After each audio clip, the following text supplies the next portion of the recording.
ఈరోజు దయచేసి మన వర్తమానంలోకి వెళ్దాం. హల్లెలూయా, ప్రైజ్ ది లార్డ్, హల్లెలూయా. ఈరోజు వాక్యాంశం ఏంటంటే ఎదుటి వాని ఎడల ఎలా ప్రవర్తించకూడదు. మరోసారి చెప్తున్నాను, దేవుని పిల్లలంగా ఎదుటి వాని ఎడల ఎలా ప్రవర్తించకూడదు. కొన్ని సందర్భాల్లో మనం అనుకుంటూ ఉంటాం, నేను చక్కగా ప్రవర్తిస్తున్నాను, నేను అన్నింటిలో మంచిగా ఉన్నాను, ఎదుటివారిని గౌరవిస్తున్నాను, ఎదుటివారి పట్ల ప్రేమ కలిగి ఉన్నాను అని మనంతటా మనం అనుకుంటూ ఉంటాం.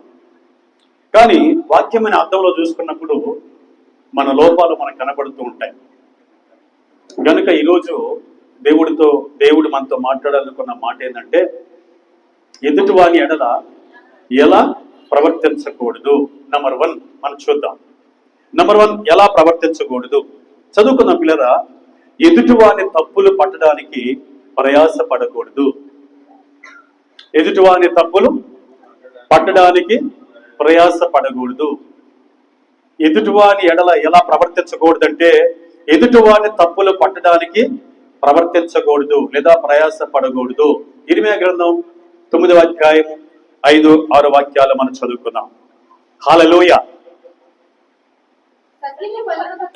సత్యము పలకక ప్రతివాడును తన పొరుగువారిని వంచించును, అబద్ధములాడుట తన నాలుకలకు అభ్యాసము చేసుకొని ఉన్నారు. ఎదుటివాని తప్పులు పట్టవలనని ప్రయాసపడతారు. ఎదుటివాని ఎడల ఎలా ప్రవర్తించకూడదు మనము, దేవుని వాక్యం మనకి చెప్తుంది. ఎదుటివాని తప్పులు పట్టడానికి మనము ప్రయాసపడకూడదు. సహోదరి సహోదరా, మనం చేసే పని ఏందో తెలుసా? ఎదుటివానిలో ఎన్ని తప్పులున్నాయి, ఎలాంటి పాపాలున్నాయి అని వాటిని పట్టుకున్నట్టుకు ఏమండి ప్రయాసపడుతుంటామని వాక్యం చెప్తా ఉంది. ఎదుటివాని తప్పులను పట్టొద్దు. ఎదుటివాని తప్పులు నీకు కనపడినప్పుడు నువ్వు చేయాల్సిన పని ఏంటంటే వారి కొరకు నువ్వు ప్రార్థన చేయాలి. ప్రభువా, ఈ తప్పుల్లో ఈ సహోదరుడు ఉన్నాడు, ఈ సహోదరి ఉంది, కనుక వీరిని విడిపించు నాయనా తప్పు మార్గంలో నుంచి అని చెప్పి మనం ప్రార్థన చేయాలి. కానీ తప్పులు పట్టడానికి మనం ప్రయాసపడకూడదు లేదా ప్రవర్తించకూడదు. దేవాతి దేవుడు ఆనాడు ఇశ్రాయేలు ప్రజలతో మాట్లాడుతున్న మాట ఈరోజు మనతో కూడా మాట్లాడుతున్నాడు. ఏమంట? ఎదుటివాని తప్పులు పట్టుటకు ప్రయాస పడకూడదు. దేవుని స్తోత్రం. అలాంటి పని మనం ఎన్నడూ చేయం. ఇంత మాత్రమే కాదు, మనం గమనించినట్లయితే కొత్త నిబంధనలో ప్రభువైన యేసుక్రీస్తు కూడా అన్నాడు. ఏమన్నాడంటే, నీ కంటిలో దూలముండగా ఎదుటివాని కంటిలో ఉన్న నలుసును తీయనేలా అన్నాడు ఆయన. అనగా నీలో లోపం పెట్టుకొని, నీలో తప్పులు పెట్టుకొని, నీలో పాపములు పెట్టుకొని ఎదుటివాని కంటిలో అనగా నలుసు అనగా ఎదుటివాని కంటిలో నలుసు అనగా ఎదుటివాని పాపములను తప్పులను ఎద్దడానికి నువ్వు ఎందుకు ప్రయత్నం చేస్తాం? వాటిని పట్టుకోవడానికి ఎందుకు ప్రయత్నం చేస్తాం అంటూ యేసుక్రీస్తు ప్రభు కూడా ఇలా మాట్లాడాడు. చూద్దాం మాటలు. మత్తయి సువార్త 7వ అధ్యాయము 3వ వాక్యం మనం చదువుకుందాం. 3-4 వాక్యాలు చదువుదాం. మత్తయి సువార్త. నీ కంటిలోనున్న దూలమును ఎంచక నీ సహోదరుని కంటిలో ఉన్న నలుచును చూచుట ఎలా? నీ కంటిలో దూలముండగా ఏముందండి? నీ కంటిలో దూలముండగా ఎదుటివాని తప్పులు ఎందుకు పడతావు? ఎదుటివాని నలుసులు ఎందుకు దోస్తావు? కంటిన్యూ చేయమ్మా. నీవు నా సహోదరుని చూసి నీ కంటిలోనున్న నలుసును తీసివేయనిమ్మని చెప్పనేలా? వేషధారి, మొదట నీ కంటిలో ఉన్న దూలమును తీసివేసుకొనుము, అప్పుడు నీ సహోదరుని కంటిలో ఉన్న నలుసును తీసివేయటకు నీకు తేటగా కనబడును. దేవుని స్తోత్రం. సహోదరి సహోదరా, ఈ కడవరి దినాల్లో మనం ఏం చేసుకుంటూ బ్రతుకుతున్నామంటే, ఏం చేస్తూ ప్రవర్తిస్తున్నామంటే ఎదుటివాని తప్పులు పట్టడానికి ప్రవర్తిస్తున్నాం. లేదా ప్రయాసపడుతున్నావు. ఎదుటివాని తప్పులు పట్టడానికి నువ్వు ప్రయత్నం చేస్తూ ఉంటే ఒకరోజు నీవు కూడా ఆ తప్పులు చేయడానికి బలహీనుడు అవుతావు. ఆ తప్పులు చేయడానికి బలహీనపడతావు. ఎదుటివాని లోపాలను చూడొద్దు. లోపాలు కనపడినప్పుడు ప్రార్థన చేయి. లోపాల నుంచి, తప్పుల నుంచి విడిపించు ప్రభువా, రక్షించు ప్రభువా, నీ చిత్తానుసారం నడవడానికి చేయి ప్రభువా అని మనం ప్రార్థన చేయాలి.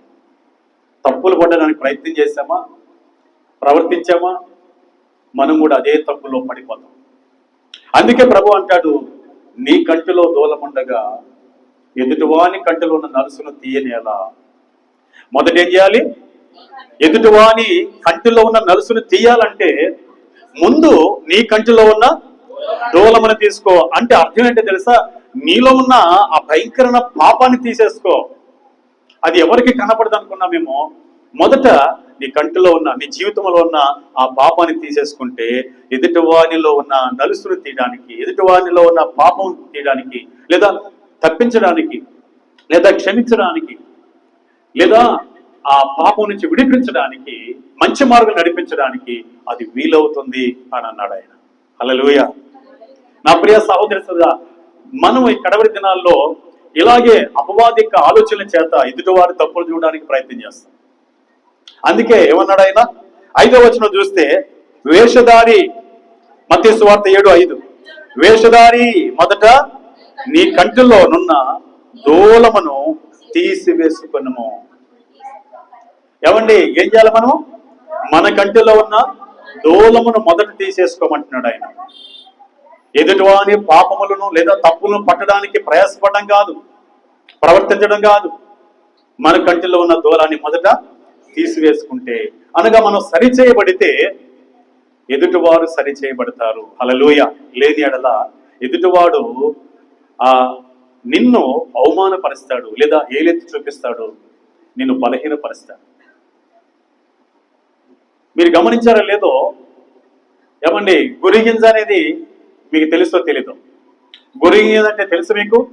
గురిగింజ ఎలా ఉంటుందంటే చాలా ప్లేస్ అంతా కూడా ఎర్రగా ఉంటుంది. కానీ దాని కింద భాగం చూస్తే ఎలా ఉంటది? నల్లగా ఉంటది. అది అనుకుంటదంట గురిగింజ, నేను అంత ఎర్రగా ఉన్నాను అనుకుంటదంట. కానీ దానికి మాత్రం తెలీదు, తనకున్న లోపం తనకు తెలియదు. అలాగనే చాలా మంది చేసే పని ఏంటంటే, వాళ్ళ కంటిలో ఉన్న దూలం వాళ్ళలో ఉందని సంగతి వాళ్ళకి తెలియదు. వారు చేసే పాపం, వారు చేసే తప్పులు వారికి తెలియదు. కానీ ఎదుటి వారు తప్పులు మాత్రం పట్టడానికి ప్రవర్తిస్తుంటారు, ప్రయాసపడుతుంటారు. దయచేసి నీ క్రమమైన జీవితాన్ని నువ్వు పెట్టుకున్నట్లయితే, పద్ధతైన జీవితాన్ని నువ్వు కలిగి ఉన్నట్లయితే ఎదుటి వారిని నువ్వు దిద్దగలవు. లేని ఎడల అది సరైన క్రమం కాదని ప్రభువైన యేసుక్రీస్తు మనతో చెప్తున్నాడు. దేవుని స్తోత్రం. హల్లెలూయా. ఒకరోజు ఒక తల్లి ఒక చిన్న బిడ్డని దైవజనుడి దగ్గర తీసుకొచ్చిందంట.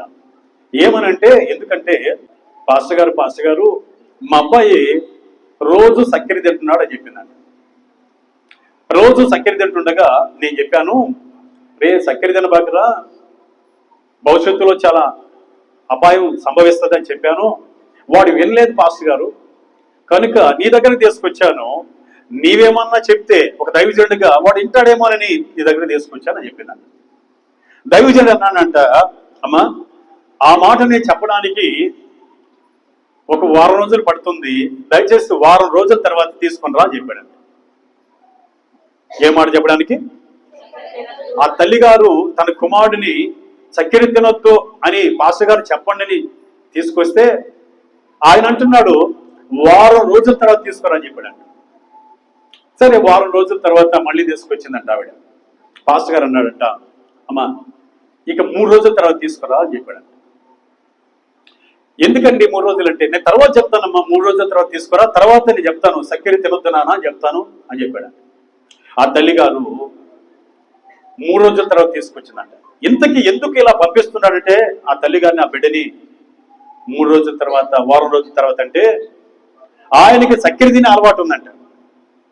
ఆయనకి చక్కెర తినే అలవాటు ఉంది కాబట్టి ఆయన దిద్దుకొని తర్వాత చెప్దాం అనుకున్నాడు.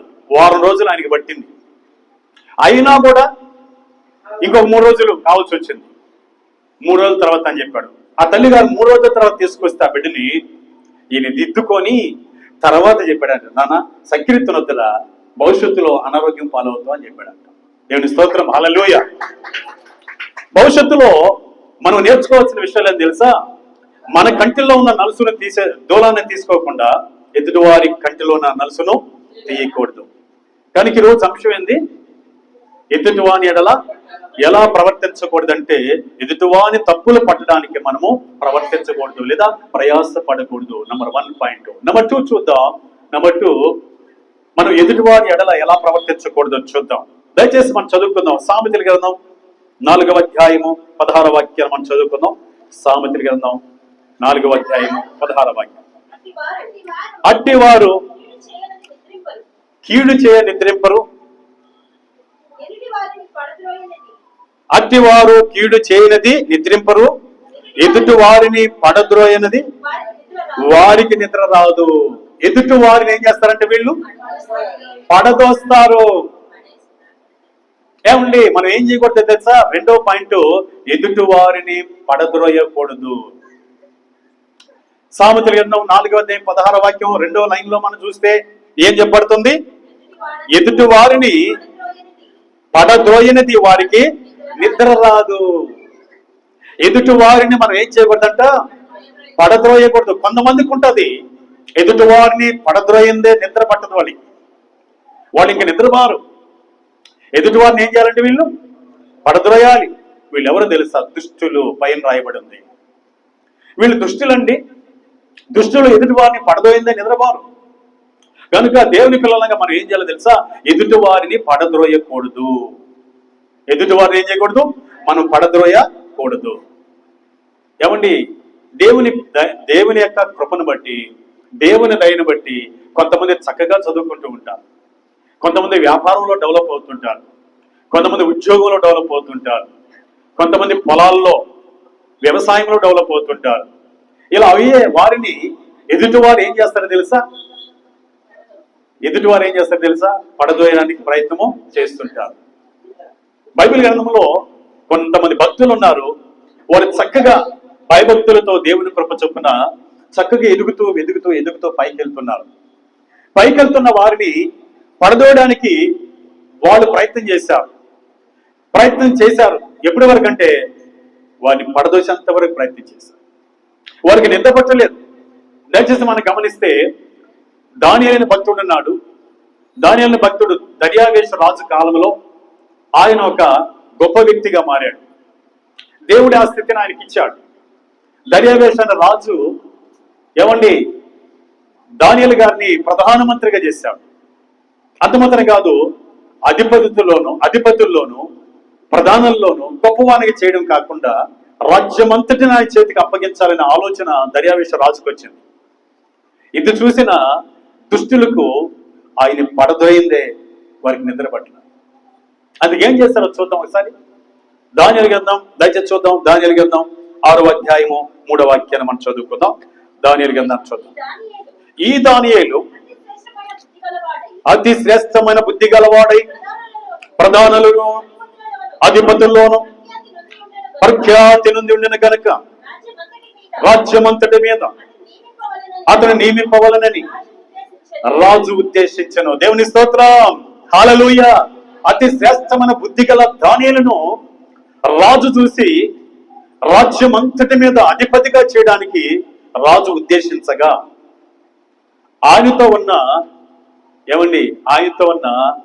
ప్రధానులు, ఆయనతో ఉన్న అధిపతులు, ఆయనతో ఉన్న సహస్రాధిపతులు అందరూ కలిసి ఆయన పడద్రోయాలని చూశారు. ఎక్కడ పడద్రోయాలని చూశారు? సింహాలు బోనులో పడద్రోయాలని చూశారు. ఎదుటి వారిని పడద్రోయకూడదు.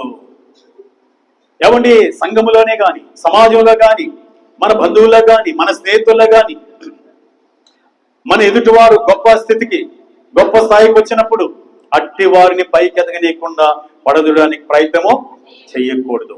ఇది దైవ చిత్తము కాదు. దయచేసి మనం గమనిస్తే అక్కడ ఏమని జరిగిందో 7వ వచనం చదువుకుందాం. 6వ అధ్యాయము 7వ వచనం. దానియేలు గ్రంథం. రాజ్యపు ప్రధానులను, సేనాధిపతులు, అధిపతులు, మంత్రులు, సంస్థానాధిపతులు, అందరిలో కూడి ఏమంటే ఇంతమంది ప్రజలు ఒకానొక వ్యక్తిని ఏం చేయాలనుకున్నారు? పడద్రోయాలని అనుకుంటున్నారు. అందరు కూడి రాజు దగ్గరికి వెళ్ళారు. ఏమని, ఎందుకని వెళ్ళారంటే, ఏమండి ఎందుకు వెళ్ళారు చెప్పండి? దానియేలు గారిని పడద్రోయడానికి వెళ్ళారు. ఎలా వెళ్ళారు, ఏం చేయబోతున్నారు పడద్రోయడానికి మనం చూద్దాం, చదువుకుందాం. రాజు ఒక ఖండితమైన చట్టము స్థిరపరిచి దానిని శాసనముగా సాటింపు చేయనట్లు యోచన చేసిరి. ఎట్లనగా 30 దినముల వరకు నీ యొద్ద తప్ప మరి ఏ దేవుని యొద్దనైనను ఏ మానవుని యొద్దనైనను ఎవడను ఏ మనవి చేయకూడదు. ఎవడైనా చేసిన ఎడల వాడు సింహముల గుహలో పడదొరయబడును. ఏం చేయాలనుకున్నారు? ఎదుటివాణ్ణి అనగా సుబుద్ధి కలిగి మంచి బుద్ధి కలిగి, ఏమండి దర్యావేషు రాజు కాలంలో ఉన్నతమైన స్థితిలో ఎదుగుతున్న దానియేలును ఏం చేయాలనుకున్నారు వారందరూ కలిసి? ఏమిటి, ఒక్కడా ఇద్దరా? అనేకులు కలిసి రాజు దగ్గరికి వెళ్ళి, రాజా నీ సెలవు లేనిదే 30 దినములు నీకైనను ఏ దేవునికైనను ఏ మానవునికైనను మొరక్కకూడదు. ఒకవేళ ఎవరైనా మొరక్కినట్లయితే అట్టి వాడిని ఏం చేయాలి? సింహాల బోనులో పడద్రోయాలి. నా ప్రియ సహోదరి సోదరా, మనం ఎప్పుడైతే ఎదుగుతుంటామో ఎదుటి వారు మనల్ని ఏం చేస్తారు? పడద్రోయాలని చూస్తారు. దయచేసి చెప్తున్నా, నీవు నేను ఎవరైనా ఎదుగుతున్నప్పుడు ఒక మంచి పేరు, ఒక మంచి స్థితి, ఒక మంచి స్థాయి దేవుడు వాళ్ళకి కల్పిస్తున్నప్పుడు వారిని పడద్రోయడానికి ప్రయత్నమో చేయకూడదు. దేవుని వాక్యం చెబుతుంది. ఈరోజు వర్తమానం ఏంటండి? ఎదుటి వాని ఎడల మనము ఎలా ప్రవర్తించకూడదు, ఎదుటి వాణిని పడద్రోయకూడదు. వీరందరూ కలిసి దర్యావేష రాజు కాలంలో దర్యావేష రాజు దగ్గరికి వెళ్ళి సింహాను బోలులో దానిలను పడద్రోయడానికి శాసనం రాజు చేత రాయించి రాజు చేత సంతకం పెట్టించుకొని వారందరూ ముందుకు వెళ్ళారు.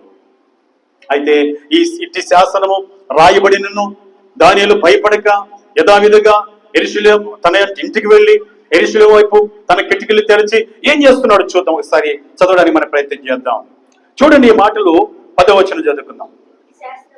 ఇట్టి శాసనము సంతకము చేయబడినని దానియేలు తెలుసుకొనినను అతడు తన ఇంటికి వెళ్ళి యథాప్రకారముగా అనుదినము ముమ్మారు మోకాళ్ళూని తన ఇంటి పై గది కిటికీలు యెరూషలేము తట్టునకు తెరవబడి ఉండగా తన దేవునికి ప్రార్థన చేయొచ్చు ఆయన స్తుతించుచు వచ్చాను. దేవుని స్తోత్రం. ఏమండి, పడద్రోయడానికి శాసనం పుట్టించిన ఎదుటివారు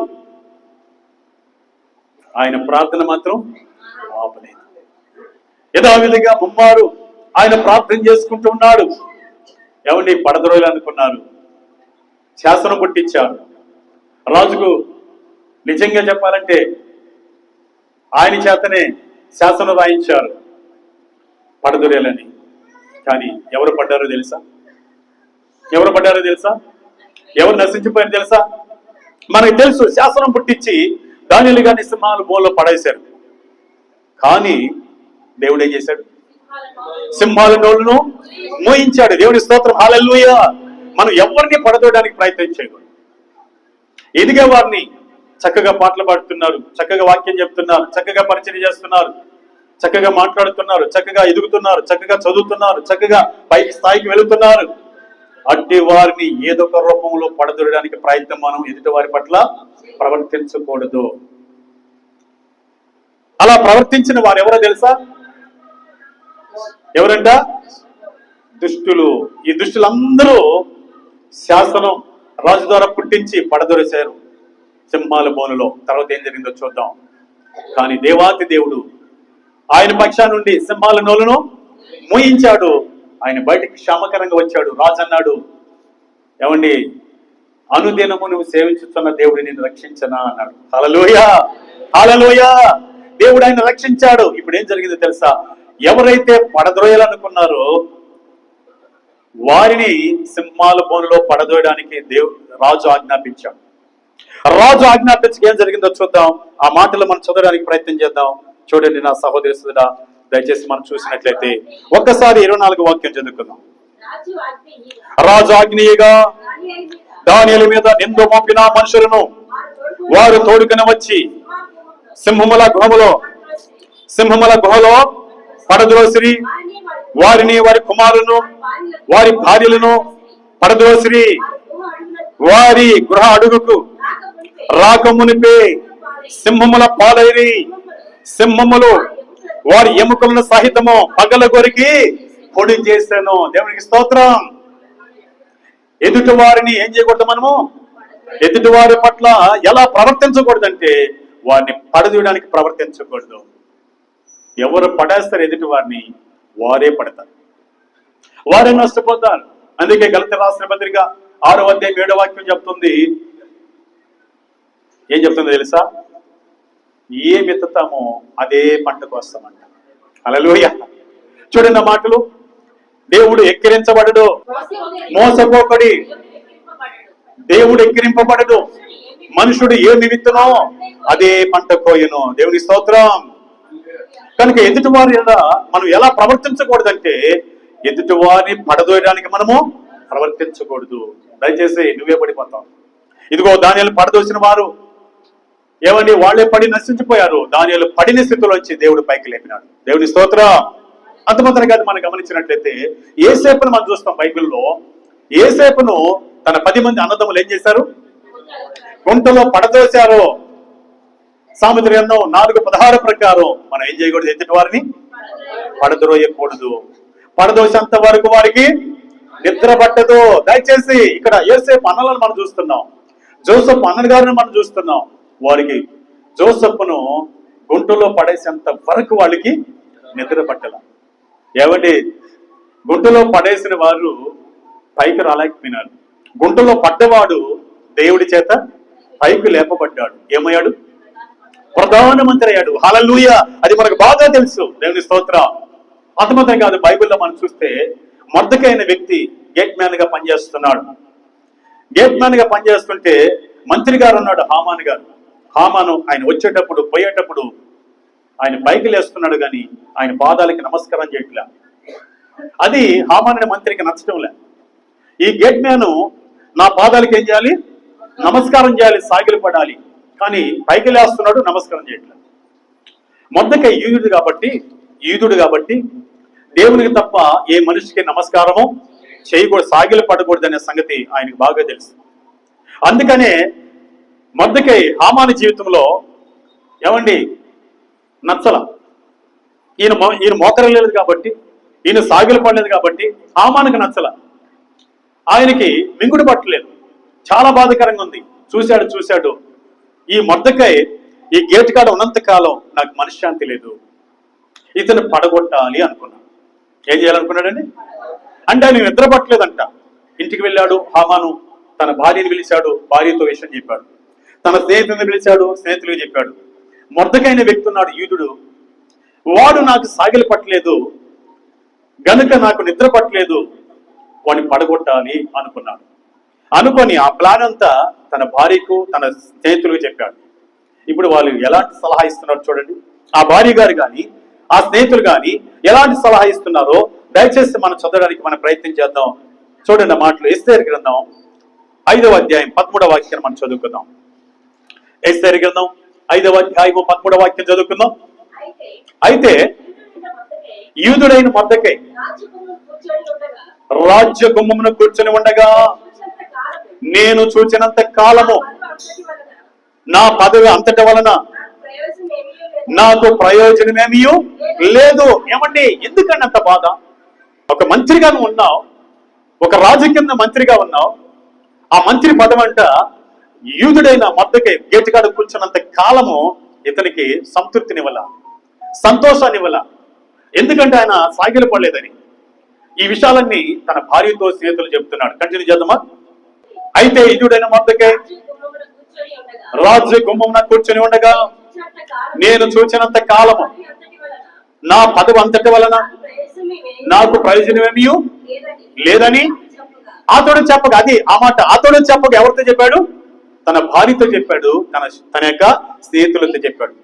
చెప్పగా అతని భార్య అయిన జెరెషును అతని కుమారులందరూ 50 మూరలు గల ఎత్తుగల ఒక ఉరికయ్యను చేయించుము, దాని మీద మొర్దెకైని ఉరి తీయబడినట్లు రేపు నీవు రాజుతో మనవి చెయ్యము.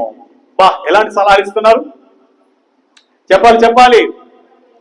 ఎలాంటి సలహాలు ఇస్తున్నారు భార్య కుమారులు? రాజు గుమ్మం దగ్గర మొర్దెకై కూర్చున్నంత కాలము నాకున్న పదవిలో నాకు సంతోషం లేదు, అతడు నాకు సాగిల పట్టలేదు అన్న బాధనంతటిని, నిద్ర పట్టలేదని తన భార్యతో కుమారుతో చెప్పగా వాళ్ళందరూ కలిసి సలహా ఇచ్చారు.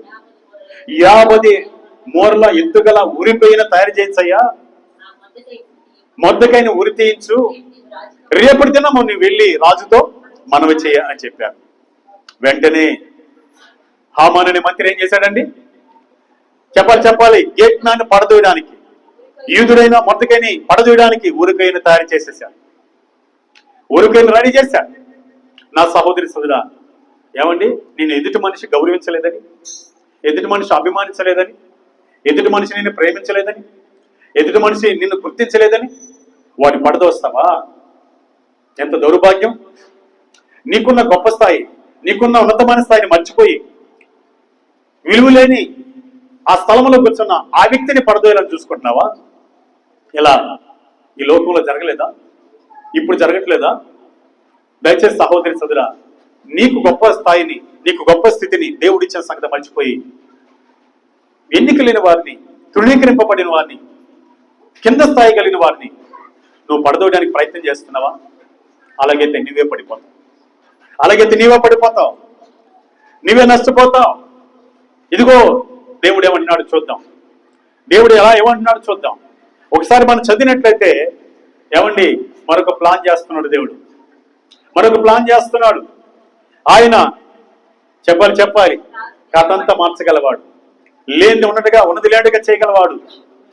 ఆ రాత్రి రాజుకు నిద్ర పట్టనకుండా చేసి రాజ్య శాసనము ఏమండి తీసుకుని రండి, సమాచార గ్రంథాన్ని తీసుకురండి, నేను చదువుకోవాలని ఆ రాత్రంతా దేవుడి నిద్ర పట్టనకుండా చేసి, ఏ హామానైతే మొర్దెకైని పడదోయాలని ఉరిదీయాలని చూశాడో అదే హామాను విషయంలో రాజుగారికి నిద్ర పట్టనకుండా చేసి ఆ సమాచార గ్రంథాన్ని చదవగా రాజు ప్రాణాన్ని మొర్దెకై కాపాడినట్లుగా అందులో రాయబడి ఉంది.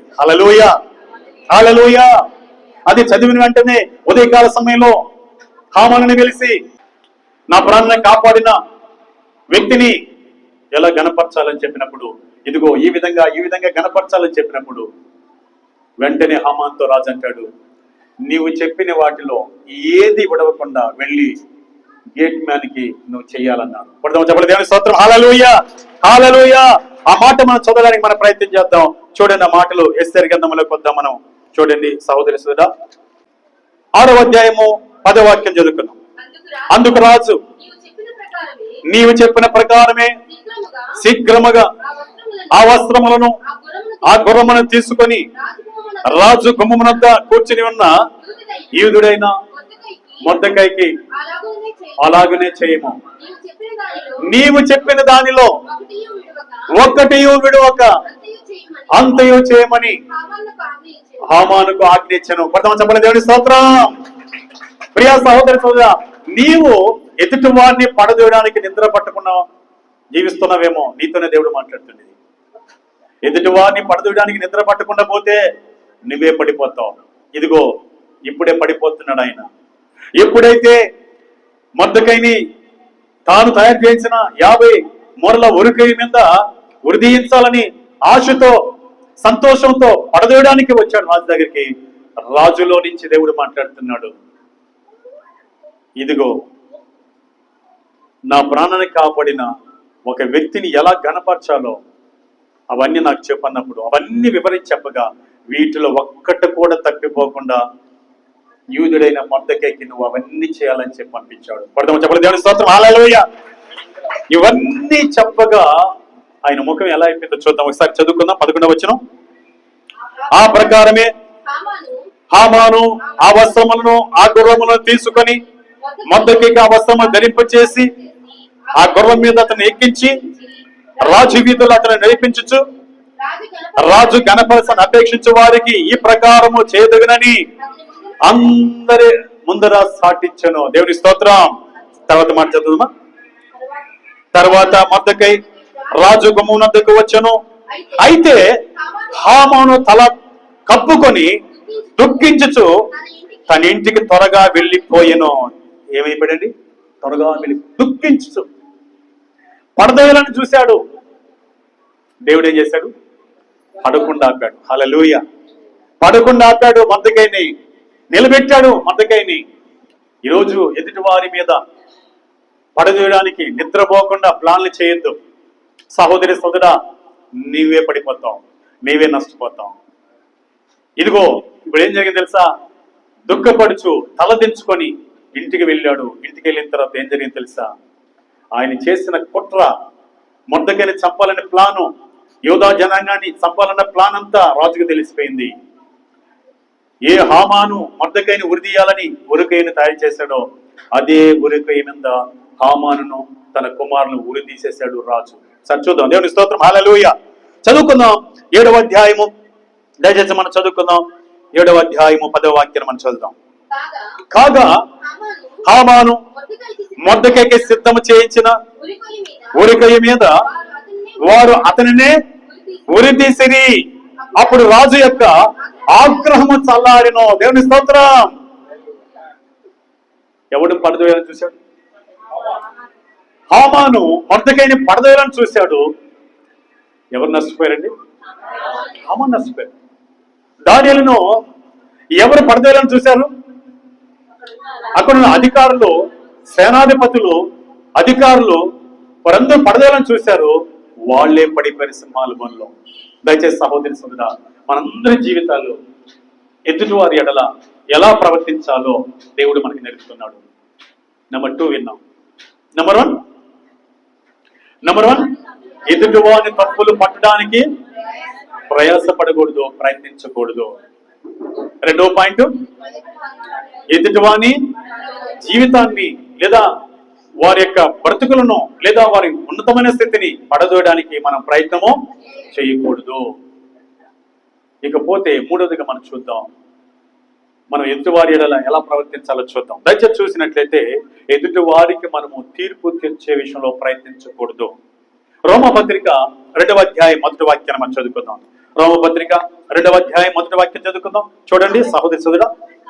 కాబట్టి తీర్పు తీర్చు మనుషుడా, నీవెవడైనా సరే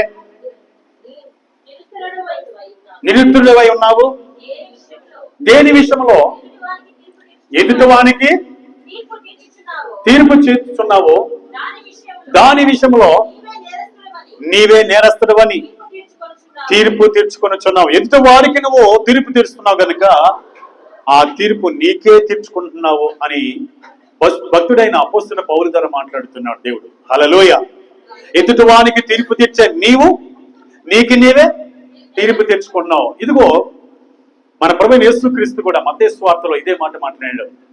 మత్తయి సువార్త 7వ అధ్యాయం 1వ వాక్యం మనం చదివినట్లయితే చదువుదాం మాటలు. మత్తయి సువార్త 7వ అధ్యాయం 1.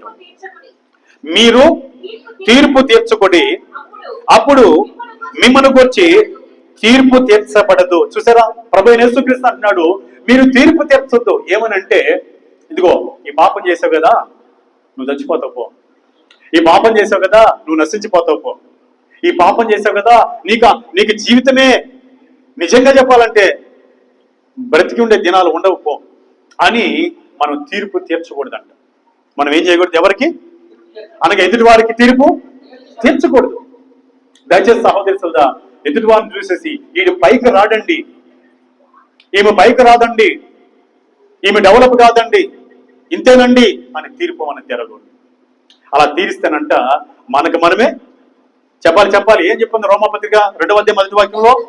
మనకు మనమే తీర్పు తీర్చుకుంటున్నాం. ఎదుటి వారికి తీర్పు తీరుస్తాయి. బైబిల్ గ్రంథంలో ఒకనొక మహారాజు తీర్పు తీర్చేశాడు. ఏ తీర్పు తీర్చాడో అదే తీర్పు ఆయన మీదకి వచ్చింది. దయచేసి ఈ చరిత్ర మనం విన్నాం. ఇప్పుడు యేసు ప్రభు చెప్పిన మాట మరొకసారి చదివి తర్వాత రాజు గురించి మనం విందాం. మీరు తీర్పు తీర్చుకొని అప్పుడు మిమ్మల్ని వచ్చి తీర్పు తీర్చబడదు. మీరు తీర్పు చొప్పుననే మిమ్మల్ని వచ్చి తీర్పు తీర్చబడును.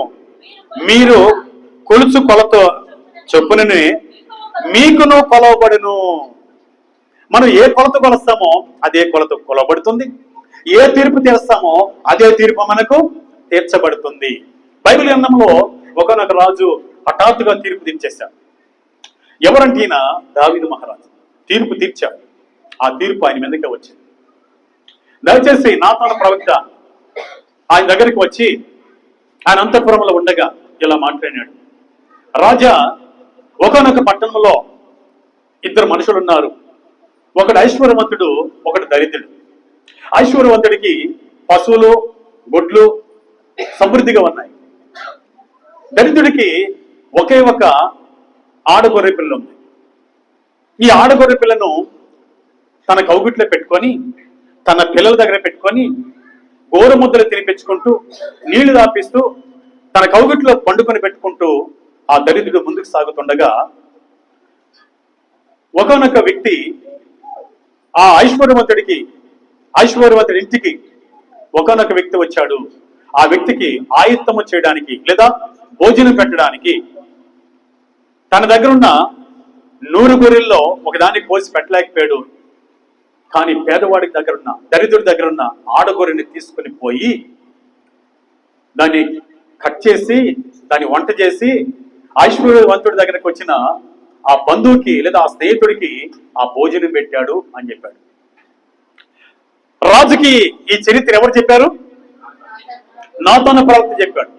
వెంటనే దావీదు మహారాజు ఆగ్రుడైపోయి ఆ వ్యక్తి మీద ఐశ్వర్యవంతుడి మీద కోపగించుకొని అతడు మరణమునకు పాత్రుడు లేదా 4 గంటలు తిరిగి చెల్లించాలన్నాడు. అంటే ఏం తీర్పు తీర్చేశాడు? అర్థమైంది ఇక్కడ. తీర్పు తీర్చా లేదా? ఎవరు తీర్పు తీర్చింది? ఒకసారి చూద్దాం. 2వ సమూయేలు గ్రంథం 12వ అధ్యాయం 2వ సమూయేలు గ్రంథం 12వ అధ్యాయం 5వ వాక్యాన్ని మనం చదువుకున్నాం.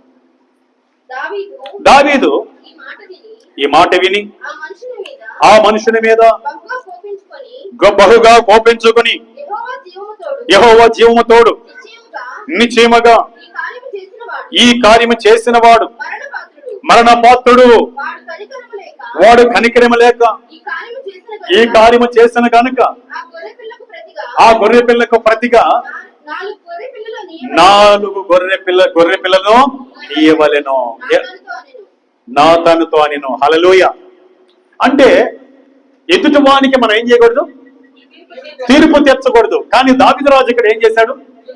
నాతాను ప్రవక్త వచ్చి ఒక స్టోరీ చెప్పిన వెంటనే, ఒక కథ చెప్పిన వెంటనే ఏం చేశాడు? ఈయన తీర్పు తీర్చేశాడు.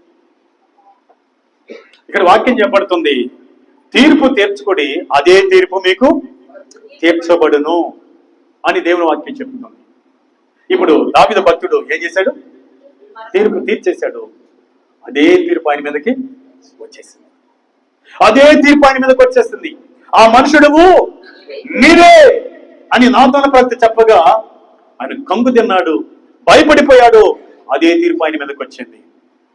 ఏమండి, తన 2 కుమారులు చనిపోయినారు, తన పదవి పోయింది, తనకు అవమానం కలిగింది, తన ఉపపత్నులు సొంత కుమారులే కూడినారు. ఓ భయంకరంగా ఆయన జీవితం తల్లడిల్లిపోయింది. ఒక రాజయ్య ఉండి పాదరక్షకులు లేకుండా అడవిలో అనేక దినాలు ప్రయాణం చేశాడు. ఏడుస్తున్నాడు, దుఃఖపడుతున్నాడు, ఆహారం లేక వస్త్రం లేక సమస్యలిపోయాడు. ప్రియ సహోదరి సోదరా, మన ఎదుటివారికి తీర్పు తీర్చుకునే విషయంలో మనం చాలా జాగ్రత్తగా ఉండాలి. అందుకే ఆయన అన్నాడు, ఎదుటివాని ఎడల మీరు ఎలా ప్రవర్తించకూడదని ఈ రోజు మనతో మాట్లాడుతున్నాడు. సహోదరి సోదరా, ఎదుటివారికి మనం ఏం చేయకూడదు? తీర్పు తీర్చకూడదు.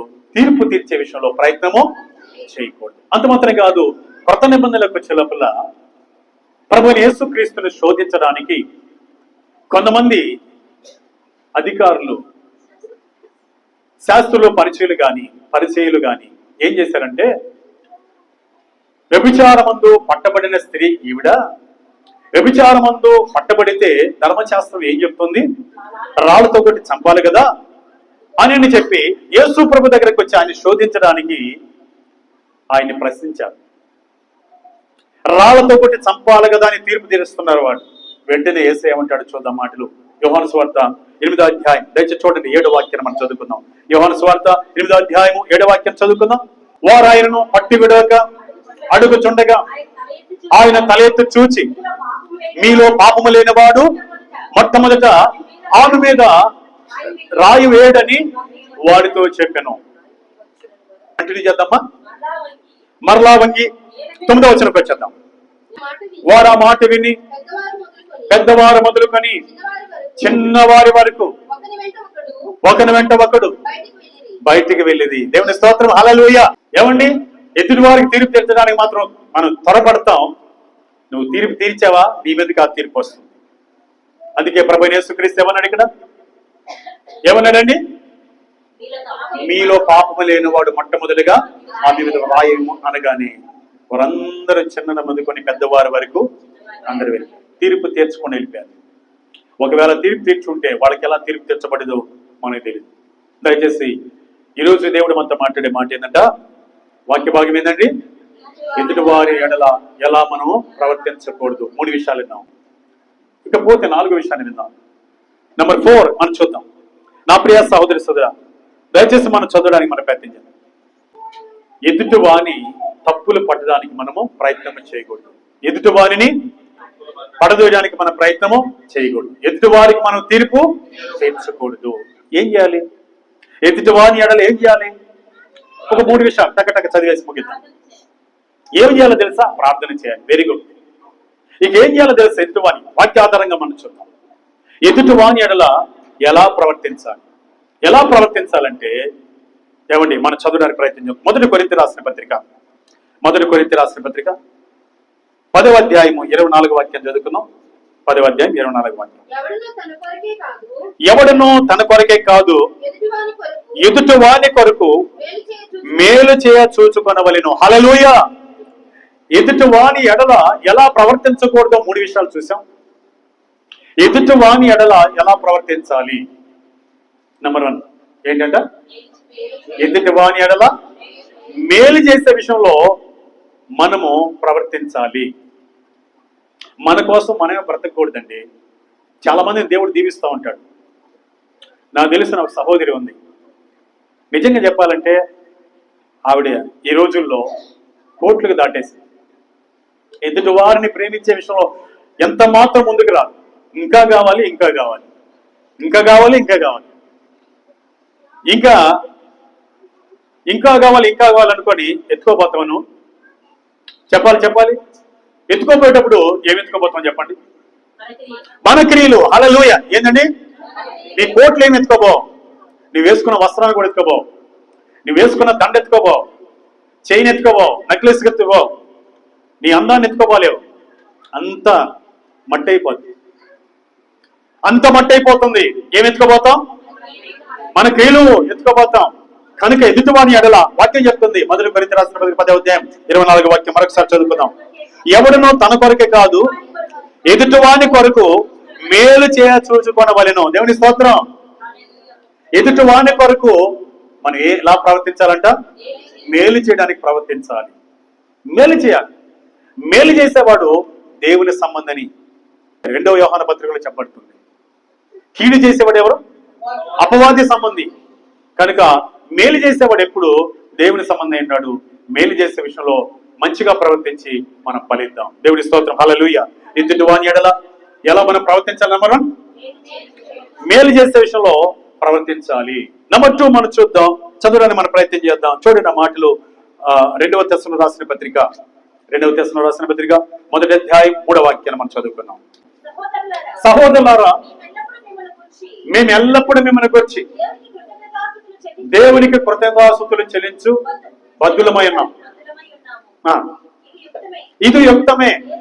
ఏలనగా మీ విశ్వాసం బహుగా అభివృద్ధి పొందుచున్నది. మీ అందరిలో ప్రతి వాడును ఎదుటి వాని ఎడల చూపు ప్రేమ విస్తరించుచున్నది. హల్లెలూయా. తెస్సలోనిక సంఘం యొక్క బిడ్డలు ఎదుటి వాని ఎడల ఏం కలిగి ఉన్నారు? ప్రేమను కలిగి ప్రేమలో విస్తరించుతున్నారు. ఎదుటివాని ఎడల ఏం చూపించాలి? మనం ప్రేమను చూపించాలి, కానీ ఎదుటివాని పడదోయకూడదు, ఎదుటివాని తప్పులు పట్టకూడదు. చెప్పాలి, ఎదుటివానికి తీర్పు తీర్చకూడదు. ఏం చేయాలంటే మనం నెంబర్ 1 మేలు చేయాలి ఎదుటివానికి. నెంబర్ 2 ఎదుటివాడిని ప్రేమించాలి, ప్రేమించే విషయంలో విస్తరించాలి మనం. హల్లెలూయా. ఎదుటివాడిని ప్రేమించిన నీవు కనబడిన దేవుని నువ్వే ప్రేమిస్తామని యోహాను భక్తుడు యోహాను పత్రికలో రాస్తున్నాడు. ఆయన సహోదరి సుధా, ఎదుటివాడిని ఎప్పుడు ప్రేమిస్తావో దైవ చిత్తాన్ని నెరవేరుస్తున్నావు, క్రీస్తుని కలిగి ఉన్నావు, క్రీస్తుని యందు ఉన్నాడు. లేని ఎడల క్రీస్తు ఎరగిన వాడవై ఉన్నామని దేవుని వాక్యం చెప్తా ఉంది. పోతే మూడోదిగా మనం చూద్దాం, ఎదుటివాని ఎడల ఎలా ప్రవర్తించాలి. మూడోదిగా మనం చూద్దాం. చూడండి, మొదటి పేతురు రాసిన పత్రిక 5వ అధ్యాయము 5వ వాక్యాన్ని మనం చదువుకుందాం. మొదటి పేతురు 5:5 చదువుకుందాం. చిన్నరారా, మీరు పెద్దలకు లోబడి ఉండి మీరందరూ ఎదుటివాని ఎడల దీన మనసు అనే వస్త్రమును ధరించుకొని మిమ్మల్ని అలంకరించుకొనుడి. హల్లెలూయా. మూడో పాయింట్ ఏంటంట, ఎదుటివాని ఎడల ఎలా ఉండాలి మనం? దీన మనసు. ఎదుటి ఎవరున్నా సరే వారి ఎదుటి ఎట్లుండాలి? దీన మనసు అనే వస్త్రాన్ని ధరించుకొని మనల్ని మనం అలంకరించుకోవాలి. అసలు దీన మనసు ఉంది నీకు? అసలు ఎదుటివారి దగ్గర నీ గొప్పతనాన్ని చూపిస్తావు, నీ గర్వాన్ని చూపిస్తావు, నీ పొగురుని చూపిస్తావు. ఎదుటివాని దగ్గర దీన మనసు అనే వస్త్రాన్ని ధరించుకుంటే నీలో క్రీస్తును చూస్తారు అందరూ. హల్లెలూయా. ఎంత తగ్గింప, ఎంత వినయమ, ఎంత సాత్వికమా అని క్రీస్తుని నీలో చూస్తారు. క్రీస్తుని ఎవరు బయట చూడలేరు. మన ప్రభుని ఎక్కడ చూస్తారండి? మనలో చూడాలి. ఏమండి, మదర్ తెరిసాలో చూశారు ప్రపంచంలో చాలా మంది, గొప్ప దైవజనులు ఆర్ఆర్కే మూర్తిలో చూశారు చాలా మంది, యేసన్నగారిలో చూశారు చాలా మంది. మనలో కూడా చూడాలి. హల్లెలూయా, హల్లెలూయా. ఎదుటివాని ఎడల ఎలా ఉండాలి మనం? దేని మనసు అనే వస్త్రాన్ని మనం మాట్లాడుతున్నప్పుడు దీనత్వంగా మాట్లాడాలి. ఎవరైనా హేతు అడిగారు అనుకోండి, వాళ్ళకి ఎలా సమాధానం చెప్పాలి తెలుసా? అని చెప్పకూడదు. ఇదే పేతురు రాసిన పత్రికలో ఎలా మాట్లాడమంటున్నాడు చూద్దాం. ఎదుటివాడికి సమాధానం ఎలా ఇవ్వాలి, ఎదుటివాని ఎడల ఎలా నడుచుకోవాలో చెప్తున్నాడు ఆయన. ఆ మాటలు మనం చదవడానికి మనం ప్రయత్నం చేద్దాం. చూడండి, ఒక గొప్ప విషయాన్ని మనం చూద్దాం. మొదటి పేతురు రాసిన పత్రిక 3వ అధ్యాయం 14వ వాక్యం మనం చదువుకుందాం, లేదా 13-14 వాక్యాలు చదువుకుందాం. మీరు మంచి విషయంలో ఆసక్తి గలవారైతే మీకు హాని చేయవాడెవడు? ఎంత గొప్ప మాట అండి. మీరు మంచి విషయంలో ఆసక్తి కలిగి ఉంటే హాని చేసేవాడెవడు అంటూ కంటిన్యూ చేద్దాం. మీరు ఒకవేళ నీతి నిమిత్తం శ్రమపడినను మీరు ధన్యులే, వారి బెదిరింపునకు భయపడుకోడి. దేవుని స్తోత్రం. హల్లెలూయా. ఇక ముందుకు వచ్చేద్దాం. 16వ వచనం చదవండి. 16వ వచనం. మీలో ఉన్న నిరీక్షణకు వచ్చి మిమ్మల్ని హేతువడుగు ప్రతి వానికి సాత్వికముతోను భయముతోను సమాధానము చెప్పుటకు ఎల్లప్పుడూ సిద్ధముగా ఉండి. మనం ఎవరైనా హేతు అడిగారు, మన నిరీక్షణ గురించి అడిగారు, ఏదైనా అడిగారు, సలహా అడిగారు, ఎలా మాట్లాడాలి ఎదుటి వారి దగ్గర? సాత్వికముతో. హల్లెలూయా. అంటే సాత్వికముతో, దేవుని భయముతో వారికి రిప్లై ఇవ్వాలి. అందుకే ఆయన అంటాడు అదే పేతురు పత్రికలో 5:5లో, ఎదుటి వాని ఎడల దీన మనసుని వస్త్రాన్ని ధరించుకొని అలంకరించుకోండి. అంటే ఎలా మాట్లాడాలి? దీన మనసుతోనూ సాత్వికముతోనూ దేవుని భయముతో మాట్లాడాలి ఎదుటి వారి దగ్గర. ఇష్టం వచ్చినట్టు నువ్వు మాట్లాడితే నువ్వు ఎదుటి వారిని ఏమండి ప్రేమించట్ల, ఎదుటి వారి పట్ల మేలు చేసినట్టు కనపట్ల, ఎదుటి వారి దగ్గర తగ్గించుకున్నట్టు కనపడలా. ఎందుకు తెలుసు? అసలు ఇంతకీ ఎదుటి వారి దగ్గర ఎందుకు తగ్గించుకోవాలి చెప్పాలి? ఎందుకు తగ్గించుకోవాలి? అదే మొదటి పేతురు రాసిన పత్రిక 5వ అధ్యాయం 6వ వాక్యం చదివితే ఎందుకు ఆ దీన వస్త్రాన్ని ధరించుకోవాలంటే రాయబడింది. చదవండి. దేవుడు తగిన సమయమందు మిమ్మల్ని హెచ్చించినట్లు ఆయన బలిష్టమైన చేతి కింద దీన మనసులై ఉన్నాడు. ఎందుకు చెప్పండి? ఇప్పుడు చెప్పండి. మనం హెచ్చించబడాలంటే ఎదుటి వాని దగ్గర ఎట్టుండాలి? దీన మనసుని వస్త్రాన్ని. ఎస్, ఇదే దేవుడు మనకు ఫలితాన్ని ఇచ్చేది. హల్లెలూయా. ఇదే గొప్పతనాన్ని ఇచ్చేది, ఈ తగ్గింపే. కనుక ఈరోజు వర్తమానం నీవు సహోదరి సోదరుడా ఎదుటి వాని ఎడల ఎలా ప్రవర్తించకూడదు నేర్చుకున్నాం, ఎదుటి వాని ఎడల ఎలా ప్రవర్తించాలో నేర్చుకున్నాం. మొత్తం ఎన్ని విషయాలేమో? 6 విషయాలు. నంబర్ 1, ఎదుటి వాని ఎడల ఎలా ప్రవర్తించకూడదు? ఎదుటి వాని తప్పులు పట్టడానికి ప్రయత్నించకూడదు, ప్రయాసపడకూడదు. నంబర్ 2, ఎదుటి వాని ఎడల పడగొట్టడానికి ప్రయత్నము చేయకూడదు. నంబర్ 3, ఎదుటి వానికి తీర్పు తీర్చకూడదు. కానీ ఎదుటి వాని ఎడల ఎలా ప్రవర్తించాలి? ఎదుటి వాని ఎడల మేలు చేస్తూ మనం బ్రతకాలి. ఎదుటి వాని ఎడల ప్రేమ చూపిస్తూ ప్రవర్తించాలి. ఎదుటి వాని ఎడల దీన మనసిన వస్త్రాన్ని ధరించుకొని మనము అలంకరించుకోవాలి. తగిన సమయమందు దేవుడు మనం హెచ్చించును గాక. ఆమేన్. God bless you. హల్లెలూయా. ప్రార్థన చేసుకుందాం. ఈ మాటలు మనందరి జీవితాల్లో ఫలభరితంగా మార్చును గాక. ప్రార్థన. కృపగల తండ్రి, నీకు వందనాలు నాయనా. రాబోయే నూతన సంవత్సరంలో మా జీవితాలలో మేమందరమే ఎదుటి వాని ఎడల ఎలా ప్రవర్తించకూడదు మాకు నేర్పాం. ఎదుటి వాని ఎడల ఎలా ప్రవర్తించాలో నేర్పించాం. ఎదుటి వాని ఎడల ఎలా ప్రవర్తించకూడదో జాగ్రత్త కలిగి ఎదుటి వాని ఎడల ఎలా ప్రవర్తించి మేలు పొందాలో మా జీవితాలకు మేలుకరమైన మాటలు ఈ సమయంలో మీరు మాతో మాట్లాడి మమ్మల్ని ఈ లోకము చూసినట్లుగా, ఎదుటివారు చూసినట్లుగా, తండ్రి గమనించినట్లుగా, తద్వారా నిన్ను గనపరచినట్లుగా, నీకు మహిమ కలిగినట్లుగా, మాలో నిన్ను చూసినట్లుగా మా మేలు కోరి మాతో మాట్లాడిన ప్రతి జీవపు మాటను బట్టి సమస్త మహిమ ఘనత ప్రభావం చెల్లించుకుంటున్నాం. ఈ వాక్యాన్ని విన్న ప్రతి బిడ్డ ప్రభా ఎదుటివాని ఎడల తప్పులు పట్టడానికి ప్రయాసపడకుండా ఎదుటివాని ఎడల ప్రేమ కలిగి ఉంటుంది దాయిచోపండి. ఎదుటివానిని పడదోయకుండా ఎదుటివానికి మేలు చేసే వ్యక్తిగా ఉంటుంది దాయిచోపండి. ఎదుటివారికి తీర్పు తీర్చకుండా ఎదుటివారి దగ్గర దేవుని మనసుని వస్త్రాన్ని ధరించుకొని అలంకరించుకొని ప్రభు తగిన సమయంలో హెచ్చించబడినట్లుగా నీ కృప మా అందరికి దాయిచోపమని యేసుక్రీస్తు నామములో స్తుతించి ప్రార్థన చేసి వేడుకొని పొందుకుంటున్నాము తండ్రి. ఆమేన్. హల్లెలూయా. Praise the Lord. హల్లెలూయా. Praise the Lord. హల్లెలూయా.